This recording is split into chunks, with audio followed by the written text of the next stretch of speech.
Hi there, Galen here, design team member for Unity Stamp Company. Today I'm showing a floral card using Unity Stamp Company kit called Row of Poppies, and also Unity pattern paper called Rustic Wood. It's a paper pack, and it has these great silhouette poppy flowers in a row, and I thought it would be great to do two-tone stamping using that stamp. Also, I'm going to use a background using the rustic wood paper.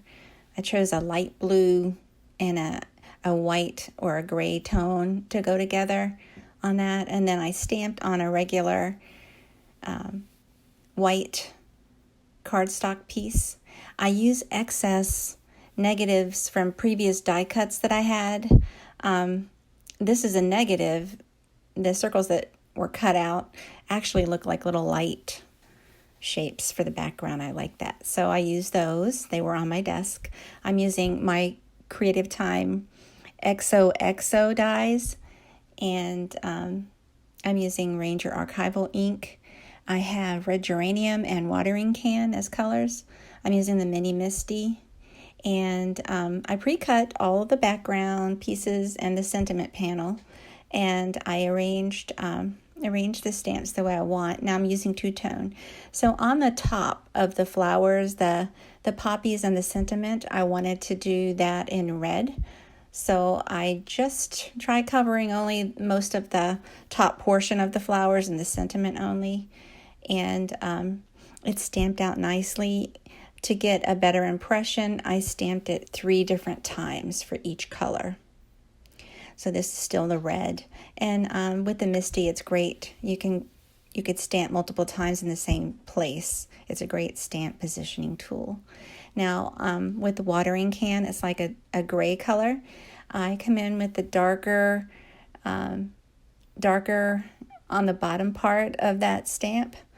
I'm using the stems and the grass line at the bottom. I'm just going to use gray for all of that, just to have a little contrast in the flowers, and do that 3 times each with the stamping and the Misty. And I like the way it turned out. Now I heat set that just to make sure that before I do ink blending that none of that smears. So I am going to use Ranger Distress ink in broken china and a makeup brush for blending. I use a scrap piece of paper to take off some of the ink before I start blending. And I just go in circular motions around the edges. And I start slowly. The video, it speeds it up a little bit for the process, but most of the time I just carefully do it slowly all the way around. I'm just speeding it up to show you, repetitive motions here.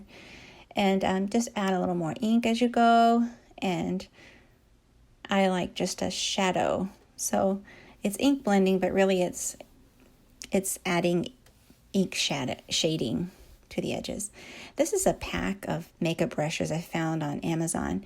It includes different sizes. I know stamp companies are out there, or other craft companies that offer different types of blending brushes, and that's just fine too. I like to use scraps for my cards. So I had an excess doily piece laying around, and I used part of that to accent the bottom portion of the stamped panel. I gently laid the doily down and picked it up with the adhesive on the foam tape, and then I added extra adhesive. Now this is a negative from a previous die cut. I'm using that as sort of a garland in the background. I add some multimedia matte glue to that to adhere it down for a garland, and I trim off any excess pieces, and there you go. It's real easy to do, and it's cute and fun. I hope you like this. Take a moment to like and subscribe. Thanks for watching.